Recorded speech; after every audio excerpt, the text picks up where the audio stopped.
অন্তর্ভুক্তিকালীন সরকারের প্রধান উপদেষ্টা হিসাবে নোবেল বিজয়ী ডক্টর মোহাম্মদ ইউনূসের নাম প্রস্তাব করা হবে বলে জানিয়েছেন ছাত্র আন্দোলনের সমন্বয়ক নাহিদ ইসলাম।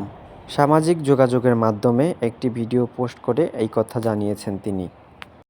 গ্রহণযোগ্য আন্তর্জাতিক খ্যাতিসম্পন্ন নোবেল পুরস্কার বিজয়ী ডক্টর মোহাম্মদ ইউনূসকে প্রধান উপদেষ্টা করে অন্তর্বর্তীকালীন সরকার গঠন করা হবে এবং ডক্টর মোহাম্মদ ইউনূসের সাথেও আমাদের কথা হয়েছে।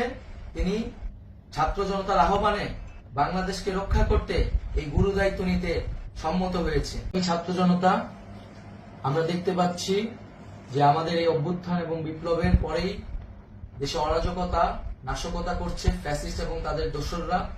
আমরা দেখতে পাচ্ছি যে বিভিন্ন জায়গায় এখন গোলাগুলি চলছে, মন্দিরে হামলা হচ্ছে এবং নাশকতা ও লুটপাট করছে। আমরা মনে করি আমাদের যে ছাত্র নাগরিকদের অভ্যুত্থান তাকে নস্যাৎ করার জন্যই পরিকল্পিতভাবে এই ধরনের ঘটনা ঘটানো হচ্ছে। আমরা মুক্তিকামী ছাত্র জনতাকে সজাগ এবং সতর্ক থাকতে আহ্বান জানাচ্ছি এবং আমাদের যে অন্তর্বর্তীকালীন সরকার, আমরা সেই সরকারের প্রস্তাবনা 24 ঘন্টার সময় নিয়েছিলাম।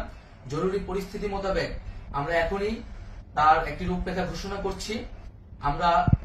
আমরা সিদ্ধান্ত নিয়েছি যে সর্বজন গ্রহণযোগ্য আন্তর্জাতিক খ্যাতিসম্পন্ন নোবেল পুরস্কার বিজয়ী ডক্টর মোহাম্মদ ইউনূসকে প্রধান উপদেষ্টা করে অন্তর্বর্তীকালীন সরকার গঠন করা হবে এবং ডক্টর মোহাম্মদ ইউনূসের সাথেও আমাদের কথা হয়েছে। তিনি ছাত্র জনতার আহ্বানে বাংলাদেশকে রক্ষা করতে এই গুরু দায়িত্ব নিতে সম্মত হয়েছে। আমরা সকালের মধ্যেই আমরা এই সরকার গঠনের প্রক্রিয়া দেখতে। দর্শক, আপনারা দেখছেন খবর পটুয়াখালী 24। সবার আগে খবর পেতে ফেসবুক থেকে দেখলে অবশ্যই ফলো দিয়ে রাখবেন, ইউটিউব থেকে দেখলে অবশ্যই চ্যানেলটি সাবস্ক্রাইব